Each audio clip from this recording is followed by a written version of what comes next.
Eh bien, bonjour les amis, j'espère que vous allez bien. En ce mois de juin 2023, le soleil est revenu après quelques orages et il y a eu beaucoup de nouveautés ces dernières semaines. Alors, j'attendais d'en avoir suffisamment pour que ça vaille le coup de faire une vidéo, mais là je vous avoue que ça déborde, donc c'est parti, j'ai plein de nouvelles pour vous. Si vous voulez sauter directement, bien sûr en description, je vous mettrai les timecodes, mais sinon, faites-vous plaisir, voici les news du moment.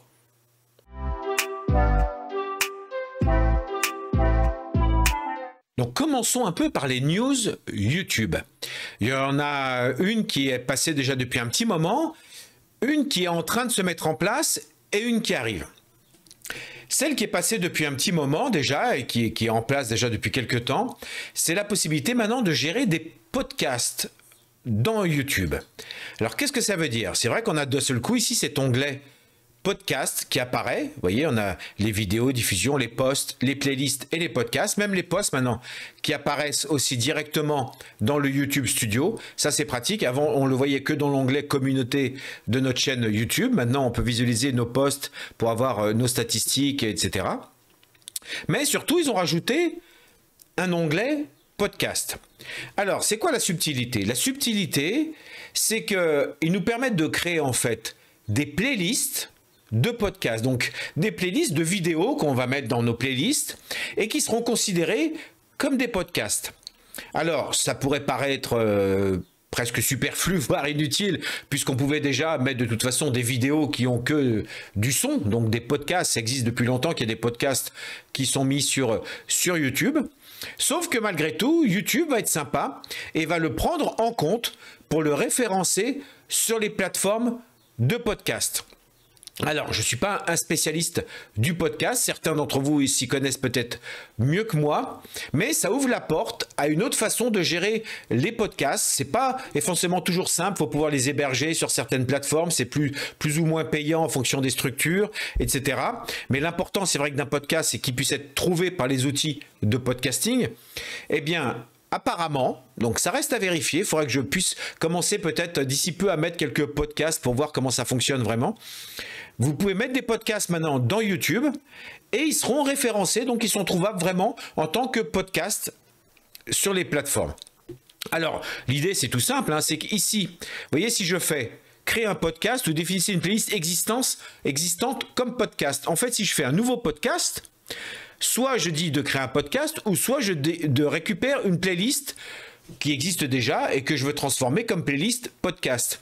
Mais là, vous voyez, si je crée un podcast, qu'est-ce qu'il me propose? En fait, il me propose de créer une playlist de podcast qui aura une vignette, une visibilité, un titre, une description, un peu comme une vidéo, sauf que c'est une playlist de podcast, ce qui permettra après de mettre des vidéos dans cette playlist et qui deviendront donc forcément des podcasts. Alors le fait qu'elle ait une vignette, en effet, ça laisse sous-entendre que je pense que sur les réseaux de podcasting, waouh, elle pourra être référencée et visualisée avec sa vignette. Vous voyez, on voit bien que c'est une subtilité, ça se rapproche vraiment de la gestion pure et dure des podcasts. Voilà, ça fait déjà quelques semaines que c'est sorti. Je ne sais pas si vous l'avez déjà aperçu, ça peut donner envie. Moi, ça me titille, ça donne envie peut-être de commencer à faire un peu des podcasts et les diffuser comme ça sur YouTube pour voir un petit peu comment ça fonctionne.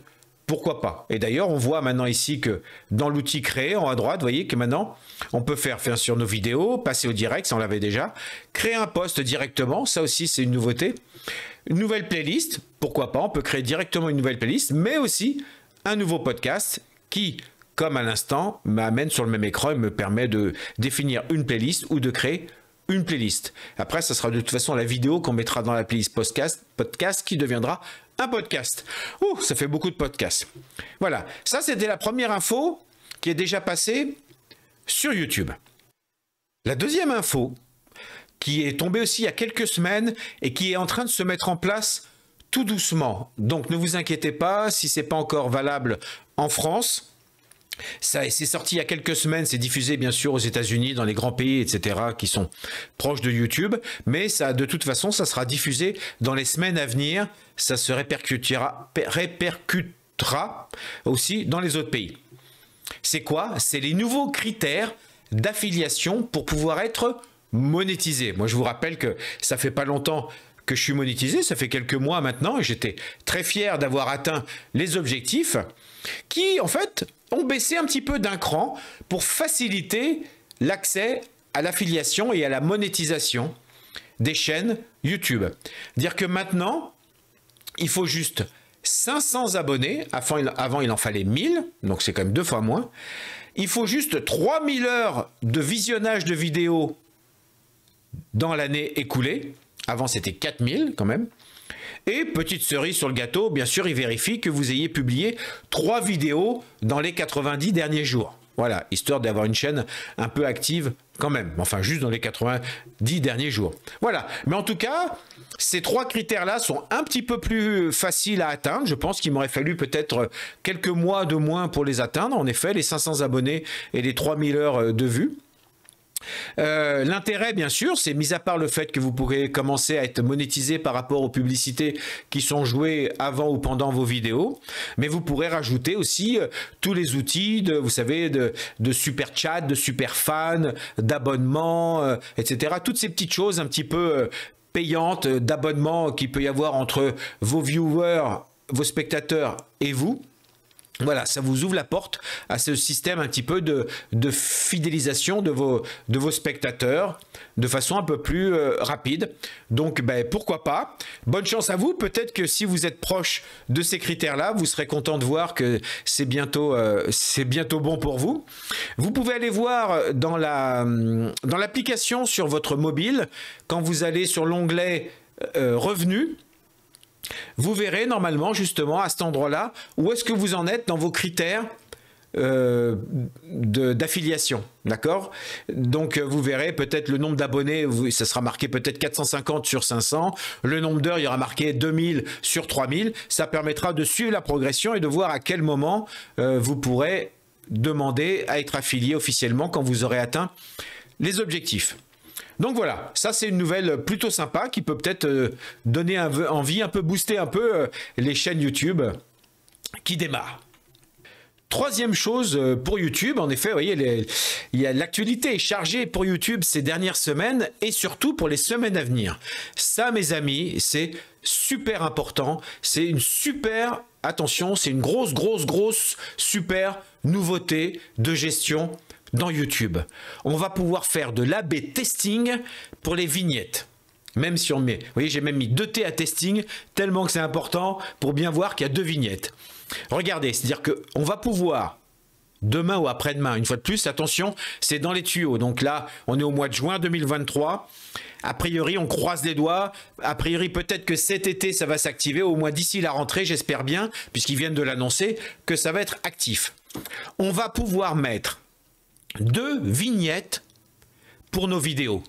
Et YouTube, tout seul, va s'amuser à proposer l'une ou l'autre aux spectateurs et après nous donner des statistiques. Ça va nous permettre de tester quelles sont les vignettes les plus efficaces.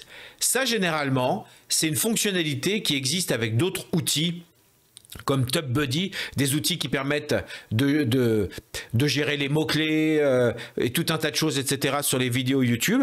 Mais généralement, c'est des outils qui sont pas donnés. Moi, TubeBuddy, par exemple, que j'utilise la version juste minimale pour qu'il m'aide au niveau des mots-clés, etc., ce qui est déjà bien.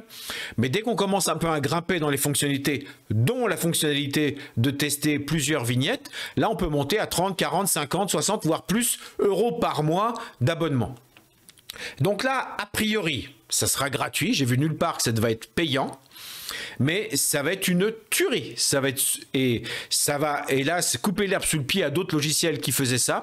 Mais ça va être une grosse mise à jour dans YouTube. Donc là, qu'il pleuve, qu'il vente, qu'il neige, comptez sur moi. Dès que c'est vraiment sorti, je vous refais tout de suite une vidéo, un post, etc. Une annonce dans la rue et des flyers par les fenêtres pour vous annoncer dès que ça va sortir parce que ça va être une grosse nouveauté pour YouTube, la possibilité d'avoir plusieurs vignettes. Voilà, ça c'est à venir et voilà qui clôture notre séance sur YouTube.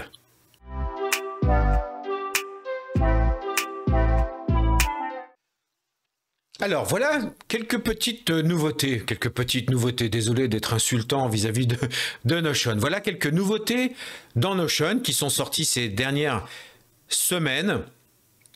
et mon avis est mitigé. J'en parlerai un peu plus dans les trucs et astuces et dans l'avenir de la fin de la vidéo pour proposer, vous allez voir, d'autres outils pour faire la même chose que dans Notion.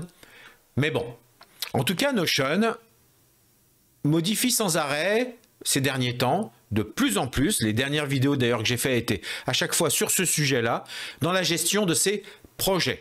Alors, vous avez sûrement remarqué que maintenant, au niveau de la vue calendrier, ça on va passer vite fait, au niveau de la vue calendrier, lorsque l'on va dans les propriétés de la vue calendrier, bon, on peut enlever le nom de la base comme d'habitude, mais surtout, on peut show calendar, on peut l'afficher en tant que mois ou semaine. Donc ça, c'est pas mal.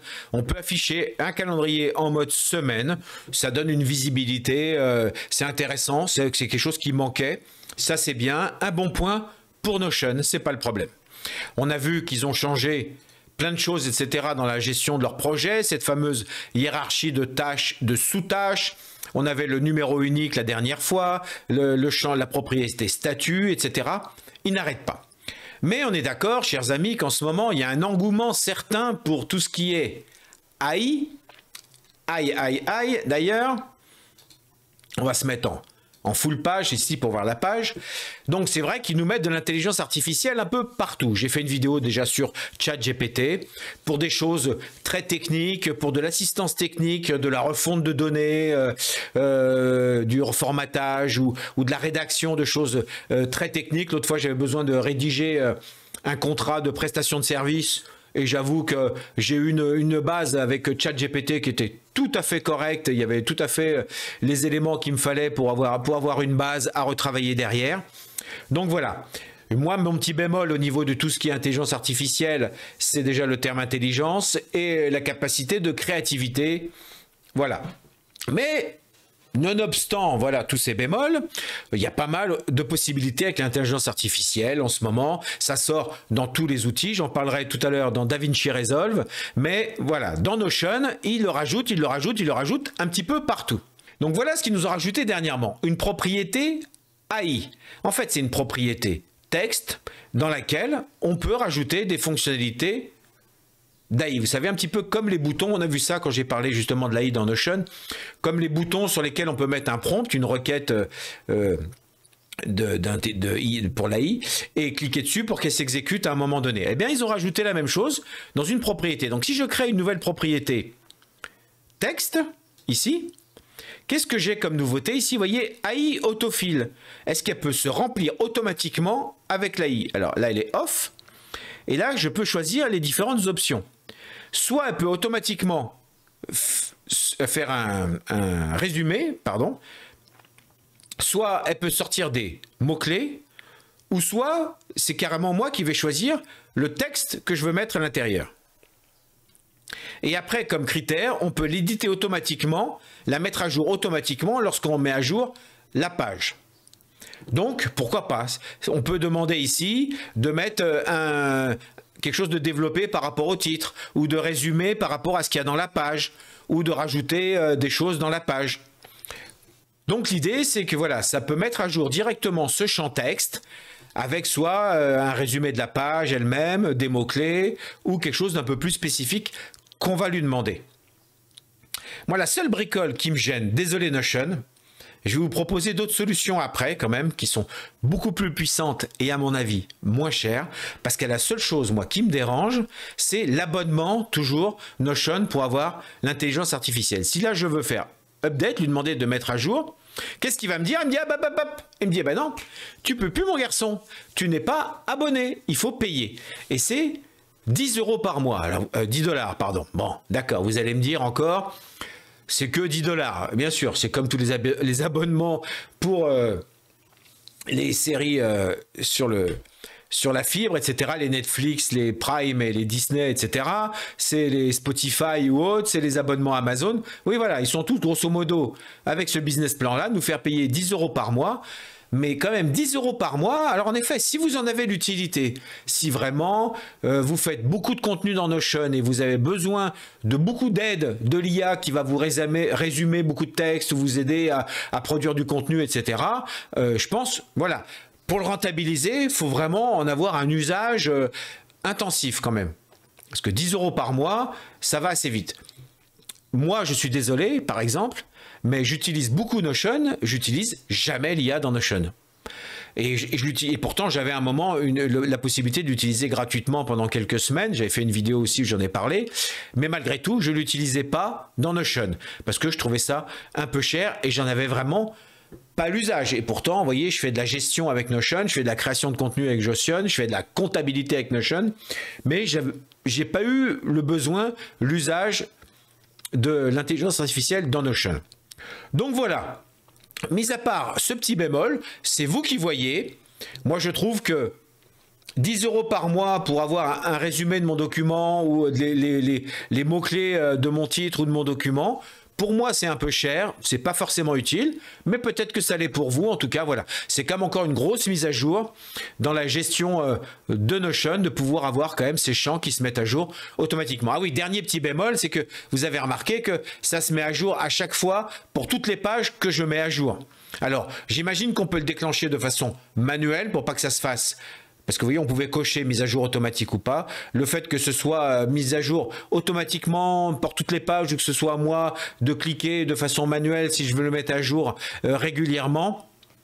Voilà, c'est encore pas hyper souple à gérer. On parlera en fin de vidéo d'une autre solution qui est, à mon avis, beaucoup plus efficace, moins cher et beaucoup plus souple à gérer.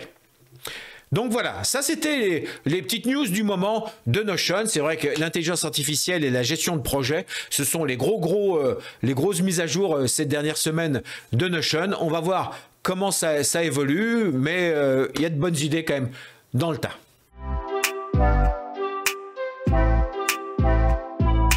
Troisième et dernière annonce en termes de nouveautés, d'avenir, de choses qui arrivent, c'est bien sûr nos amis de DaVinci Resolve. Alors, plus ça va et plus je suis fan de ce logiciel et plus je découvre des possibilités dans ce logiciel qui sont absolument aberrantes, tellement que c'est puissant. Je m'éclate de plus en plus avec Fusion, je vous en reparlerai dans la partie finale de cette vidéo. Mais là, parlons un petit peu nouveauté. Ça arrive, c'est dans les tuyaux, c'est encore en bêta, mais c'est la version 18.5 de DaVinci Resolve. Si vous allez sur le site de DaVinci Resolve et dans l'onglet Nouveautés, vous allez voir que c'est ce qu'ils évoquent. Ça arrive. Pour l'instant, quand on va dans DaVinci, moi, il ne m'a pas encore proposé la mise à jour. Donc, pour l'instant, c'est juste encore en mode bêta. Elle n'est pas totalement diffusée. Vous pouvez toujours la télécharger si vous voulez vous amuser un petit peu à anticiper, à voir ce que ça va donner. Moi, j'aime bien plutôt les découvrir une fois que c'est finalisé et que c'est distribué à tout le monde. Mais si vous allez là, vous allez voir qu'il y a encore plus d'outils de collaboration, de gestion des couleurs. DaVinci Resolve, ça devient une tuerie en termes de gestion des couleurs. Il y a pas mal de choses qui vont changer aussi dans l'édition, dans la timeline. Pas mal de choses qui vont changer dans la page Fusion. Et ça va m'intéresser parce que c'est probable que je fasse pas mal de vidéos sur ce sujet. Mais surtout, et c'est là où je voulais vous mettre l'eau à la bouche, au niveau de la gestion audio, alors là c'est tout ce qu'on peut faire dans Fairlight, etc. Mais c'est surtout tout ce qu'ils vont changer. Alors est-ce qu'ils en parlent ici? Blablabla, je regarde, attendez, je cherche. Ils vont pouvoir synchroniser l'audio et la vidéo. Enfin, il y a plein de choses. Parce que bien sûr, DaVinci Resolve aussi se met à l'IA. Voilà. Les outils avec l'IA, on va pouvoir éventuellement faire un masque automatique sur quelqu'un pour après appliquer des effets uniquement sur lui. Reconnaissance automatique, voilà, tout ça c'est tout ce qui est visuel. Reconnaître automatiquement un objet pour le faire disparaître, ça va être de la folie, ce qu'ils vont rajouter au niveau de l'IA. Alors, chargement direct sur YouTube, ça on l'avait déjà. Alors, réduction du bruit. Blablabla, je cherche la nouveauté qui déchire. Alors, voilà, c'était dans la partie, ah oui, vous voyez, c'est dans la partie timeline. Regardez-moi ça. Montage par synthèse vocale. Mes amis, ils vont pouvoir nous faire des transcriptions et après derrière pouvoir générer comme ça automatiquement les sous-titres de nos vidéos directement dans DaVinci Resolve. On clique sur une vidéo, on lui demande la transcription et il va nous reconnaître la transcription. Apparemment, j'ai vu des gars qui ont testé déjà ça en anglais. Il faudra voir ce que ça donne en français, mais ça a l'air super efficace. Mais, ce n'est valable que pour la version studio. Donc la version payante, cette fois-ci, de DaVinci Resolve, qui coûte dans les 290 $ ou 280 $. J'ai plus le chiffre en tête. C'est moins de 300 $. C'est pas forcément une fortune. Si vraiment vous en avez l'usage, rien que pour la transcription vocale, ça peut valoir le coup. Mais après, derrière, il peut aussi, vous voyez, séparer l'audio et la vidéo d'une vidéo. Il peut remettre les niveaux automatiquement. Il peut récupérer, isoler la voix aussi dans une vidéo pour éventuellement masquer les bruits derrière. On avait parlé un peu de se débarrasser comme des bruits de fond dans DaVinci Resolve, mais là, ça va être encore plus fort. Il va vraiment reconnaître la voix, tout mettre sur la voix et derrière, effacer tous les bruits derrière. Voilà, il va y avoir des possibilités de fou en termes de gestion audio et de reconnaissance vocale et de transcription.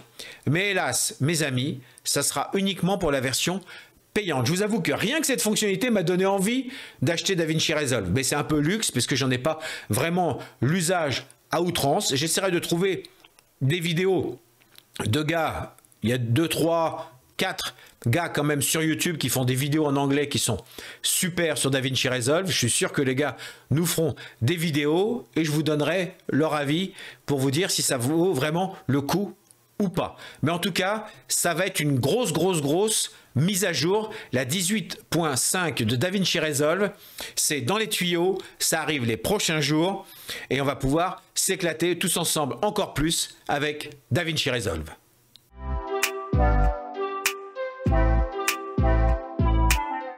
Et là maintenant, j'aimerais vous parler d'avenir. J'aimerais vous parler des vidéos que j'ai envie de faire, des domaines que j'ai envie d'approfondir, pour vous les faire partager, découvrir avec vous des choses de plus en plus pointues, si possible, qu'on puisse aller un peu s'éclater et aller loin un peu dans la gestion de tous ces outils qui sont à notre disposition, qu'on arrête juste d'écorcher parfois un peu la surface, mais qu'on plonge un peu plus profondément dans toutes ces possibilités qui s'offrent à nous. Et je vous avouerai que c'est vrai que en fonction des besoins que je rencontre moi-même dans ma vie personnelle et professionnelle, forcément, d'un seul coup, je plonge dans tel ou tel outil, voilà, en fonction des circonstances. Je vous ai parlé dernièrement que ma chère et tendre compagne maintenant gère une librairie, donc par exemple, je fais la compta avec un logiciel dont je vais vous parler juste après, mais je gère un peu les échéances de factures avec Notion. Mais je fais aussi un peu pas mal de publications, donc j'utilise Canva, et bien sûr, j'utilise de plus en plus DaVinci Resolve pour faire des vidéos, pour parler un peu de la librairie. Et donc, par exemple, je me mets à faire un petit peu plus de Fusion. J'en ai parlé déjà dans quelques dernières vidéos, mais on peut faire tellement de choses avec Fusion, donc... eh bien voilà, par exemple, ce que j'ai fait dernièrement, dites-moi si vous avez envie de voir un peu ce genre de vidéo et qu'on aille un petit peu plus ensemble s'amuser à s'éclater avec toutes les possibilités dans Fusion. Comme par exemple ici, vous voyez ici, il y a quelques nœuds, je vous rassure, c'est 3 fois la même chose mais avec des éléments différents. Mais voilà, j'ai fait un petit truc dans Notion qui par exemple permet de, lorsqu'on rentre dans la librairie, vous voyez, de mettre des étiquettes qui vont rester collé à certains endroits. On appelle ça du tracking. Il y a plusieurs façons de faire du tracking dans DaVinci Resolve. C'est quelque chose qu'on peut faire régulièrement dans nos vidéos. C'est généralement super utile et ça donne un bel aperçu. C'est assez rigolo comme ça de voir des étiquettes qui restent collées à certains endroits, qui apparaissent, qui disparaissent, etc. Donc, à vous de me dire, qu'est-ce que vous en pensez? Est-ce que vous avez envie qu'on s'éclate ensemble un petit peu plus dans Fusion, aller approfondir toutes ces possibilités? Vous voyez, si on regarde un petit peu tous les outils ici, tous les effets, que je peux utiliser dans Fusion, c'est juste astronomique. Donc, à vous de voir. Dites-moi si c'est quelque chose qui vous ferait envie. On parlait de Notion et de l'IA dans Notion pour mettre à jour certains champs, certains paramètres, rajouter certaines infos, mettre à jour certaines données, etc., etc. Je vous avais dit que je trouvais ça pas forcément très souple à utiliser et même peut-être un peu cher avec l'IA. Eh bien, regardez cet écran. J'ai fait exprès de vous faire voir à l'écran énorme. Une seule branche suffirait. Et en fait, vous voyez, En fait, ici, c'est un système que j'ai mis au point. Vous voyez, tous les petits logos avec des N, ça c'est tout ce qui se passe dans Notion. Le rouge, c'est Gmail. Et le jaune, c'est Google Drive, par exemple. Eh bien, figurez-vous qu'avec ce système-là, quand je récupère des factures que je scanne sur mon téléphone, je me les envoie par email à une certaine adresse en donnant dans l'objet de l'email le contenu de l'email. Est-ce que c'est des factures clients, des factures fournisseurs à régler ou déjà réglées, etc. Des données bancaires en fonction des possibilités.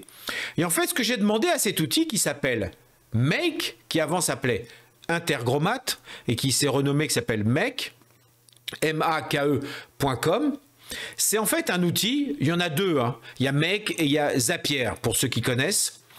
Et ils ont tous les deux des coûts différents et ils n'ont pas forcément la même façon de fonctionner tous les deux. On pourra faire un comparatif si ça vous intéresse.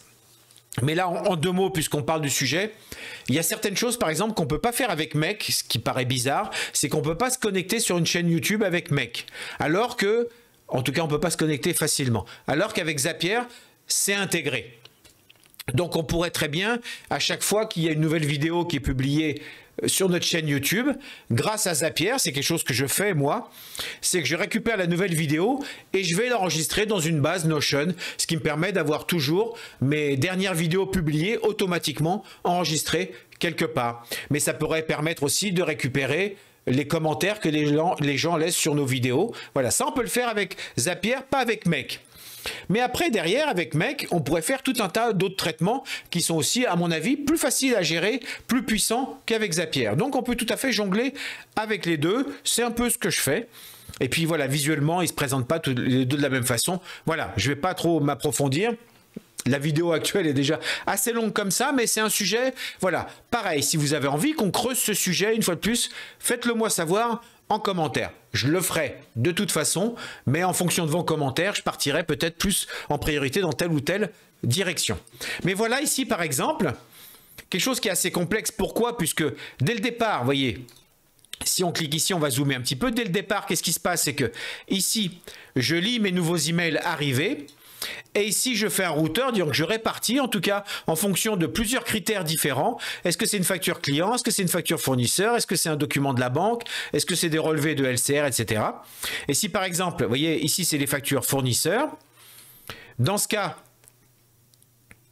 je récupère l'email et je le mets, OK, c'est bon, je vais le traiter, puisqu'il a été reconnu.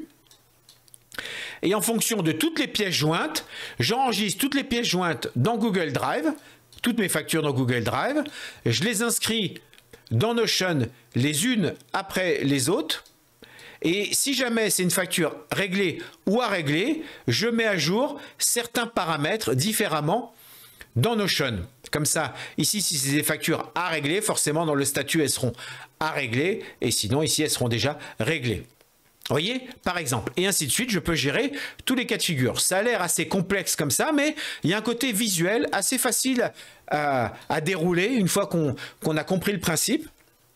C'est pas si mal, c'est assez puissant. Et bien sûr, toujours pareil, là j'utilise la version gratuite. Avec la version gratuite, tous les mois, on a le droit à 300 opérations. Chaque chose qui se passe comme ça dans un rond peut être une opération. Donc globalement, là pour l'instant, je m'éclate pour gérer un peu toutes les factures de la librairie sans avoir à payer. Voilà, donc est-ce que ça vous amuserait qu'on développe un peu ensemble toutes les possibilités qu'il y a avec ce logiciel? N'hésitez pas à m'en faire part en commentaire.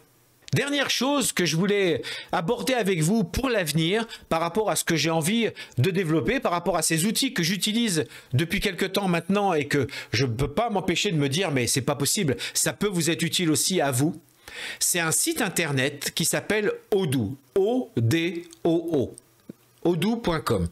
En fait, c'est un site internet qui propose tout un tas d'applications, de fonctionnalités. Regardez-moi cette page de possibilités. Je vous laisse faire pause et aller regarder ce qui a marqué. Recrutement, congé, comptabilité, gestion des ventes, de factures, emailing, livraison, etc. C'est de la folie. Il propose tout un tas de fonctionnalités plus puissantes les unes que les autres. Il les propose en open source. C'est-à-dire que c'est tout un site, toutes ces fonctions, vous pouvez avoir accès à la source, c'est open source, premièrement. Donc ça permet de savoir exactement comment ça fonctionne, et si vous êtes même développeur, de récupérer la source et de le faire à votre propre sauce. C'est effrayant. Mais en plus, mis à part le fait que ce soit hyper puissant, eh bien figurez-vous que si vous utilisez que certains éléments qui sont dans le même domaine, par exemple gestion d'un site internet ou gestion de la comptabilité, chacun dans son domaine, eh bien c'est gratuit tant que vous restez juste dans un domaine. Pour faire juste votre site internet, ça sera gratuit. Pour faire juste votre compta, ça sera gratuit. Mais si vous voulez faire la compta et le site internet et les relier ensemble, en tout cas les gérer pour une même société, là il vous faudra payer. Mais donc rien que d'un point de vue gratuit, au secours mes amis. Regardez par exemple ici, je suis dans un site internet, il suffit de s'inscrire, hein. Vous mettez votre email, vous vous inscrivez, et voilà. Et là, je peux gérer, vous voyez, j'ai voulu faire un petit site christutoriaux.com, voilà. Alors forcément, c'est .odoo.com, c'est pas mon propre site internet. Bien sûr, il faudrait que je paye pour avoir mon propre nom de domaine, mais déjà, pour s'amuser, pour faire un site d'e-learning ou faire un site internet, regardez comment c'est simple. Je prends un bloc, ici je glisse un bloc, je clique là, titre accrocheur, j'ai plus qu'à mettre un titre ici, une page ici, j'ai déjà le bouton. Vous voyez ici tous les éléments, c'est super simple à utiliser pour faire des sites internet très facilement de base, c'est déjà énorme et c'est gratuit. Deuxième chose, regardez, je l'utilise moi, j'utilise le module de facturation pour la librairie de Ma Chère Étendre dont je vous parlais, et là regardez, j'enregistre à l'intérieur, je scanne en PDF et j'importe directement toutes les factures de la librairie. D'accord? Eh bien, figurez-vous qu'en plus, dans ce système-là, il y a un module d'OCR. Il reconnaît automatiquement, et il est super efficace, le titre de la facture, la date, le fournisseur et le montant à payer. Bien sûr, d'ailleurs, je les revalide, je les regarde visuellement pour bien valider qu'il n'y a pas d'erreur. De temps en temps, ils s'en mêlent les pinceaux, mais dans 90% des cas, ça fonctionne super bien. Après, on a une plage d'OCR qui est limitée. Il faut payer après, mais c'est 100 € pour les 1000 OCR. Donc, on a vraiment... C'est vraiment pas très très cher et c'est super efficace. Là, vous voyez, par exemple, j'ai demandé d'afficher toutes mes factures fournisseurs par date d'échéance triée par mois. Eh bien, je vous avouerai qu'en tant qu'entrepreneur, c'est super pratique de voir que là, au mois de juin, on va avoir 15 000 €. Eh oui, une librairie, ça coûte des sous à gérer. Presque 16 000 € de factures qui vont être débitées à la fin du mois de juin. Et quand je déroule, je vois ici directement la facture de tous mes fournisseurs. Et il suffirait de cliquer pour voir la facture, etc. Je ne vais pas vous afficher les informations confidentielles ou pas de la librairie, mais voyez, rien que ça, moi je l'utilise à ce niveau-là, mais on peut l'utiliser en comptabilité. Si vous êtes doué, vous voyez, on peut paramétrer absolument tout ce qui est la gestion de la comptabilité, le plan comptable, les immobilisations, les journaux, les bilans, etc. Vous voyez, comptabilité, les fournisseurs, les clients, le tableau de bord, et là on peut visualiser les factures clients, les factures fournisseurs en cours, le compte en banque, etc., etc. Et tout ça, je le gère gratuitement puisque je ne gère que la partie comptabilité. Mais regardez tous ces modules possibles que vous pouvez gérer. Ce site internet est absolument aberrant, c'est une folie. J'en ai entendu parler il y a quelques mois, il est vraiment très sérieux, c'est un vrai site internet, c'est pas des bêtises, mais c'est en effet gratuit. Moi, ça fait des mois que j'utilise gratuitement la comptabilité et ça fonctionne super bien sans que j'ai besoin de payer quoi que ce soit à qui que ce soit. Voilà, donc c'est pareil, si vous avez envie de parler, qu'on parle ensemble d'Odoo et que je développe un peu toutes ces différentes fonctionnalités, que ce soit pour faire un site internet ou gestion de la compta, ou faire, j'ai aussi un site d'e-learning sur lequel on met nos vidéos pour faire de l'e-learning justement. Donc voilà, n'hésitez pas à me le mettre en commentaire si vous êtes intéressé par ce site. Et bien voilà, j'espère que toutes ces nouveautés vous auront plu, vous auront envie de découvrir peut-être des nouveaux logiciels. Mettez-moi en commentaire ce qui vous plairait le plus de savoir. Est-ce que vous voulez qu'on approfondisse un petit peu la programmation, enfin vous voyez, dans Fusion, tous les effets qu'on peut faire avec DaVinci Resolve, parce que c'est tellement vaste, il y a tellement de choses à faire que je pense qu'on peut s'éclater dans ce domaine-là. Est-ce que vous préférez plutôt jouer avec l'automatisation grâce à Make et donc la façon dont on peut jouer avec Notion, avec les emails, avec Google Drive, avec plein d'applications? Comment est-ce qu'on peut mixer tout ça pour commencer à faire des processus semi-intelligents, en tout cas des choses qui peuvent nous permettre de gagner du temps, de mieux gérer un peu nos processus, la gestion, nos workflows, la gestion de nos documents. Ou alors, voulez-vous découvrir encore plus Odoo, ce site quand même open source, pratiquement gratuit, qui est incroyable. Comme je vous le disais, moi je gère toute la facturation de la librairie, au moins pour gérer les échéances et la reconnaissance des factures, etc. grâce à ce logiciel gratuit, mais on peut faire plein d'autres choses avec. Donc n'hésitez pas, si vous voulez aussi en savoir plus un peu sur Odoo. En tout cas, je vous préviens tout de suite, il y aura des vidéos de toute façon sur ces 3 sujets, parce que c'est 3 sujets qui m'éclatent ces dernières semaines, qui ont un potentiel énorme, et je pense qu'on peut vraiment avec commencer à améliorer notre productivité, notre créativité, notre gestion, ou juste se faire plaisir et s'amuser avec ces logiciels, si c'est juste ce qu'on a envie de faire. Donc voilà, n'hésitez pas quand même à me dire ce que vous préférez. Comme d'habitude, posez-moi des questions en commentaire s'il y a besoin. N'hésitez pas à vous abonner si ce n'est pas encore déjà le cas, à partager cette vidéo, à liker, en parler à vos voisins, à vos amis, aux inconnus dans la rue. N'hésitez pas, ça fait plaisir, ça permet de se faire connaître, ça permet de faire encore plus de vidéos. Et en attendant d'avoir le plaisir d'échanger encore avec vous la prochaine fois, je vous dis à très bientôt et prenez soin de vous.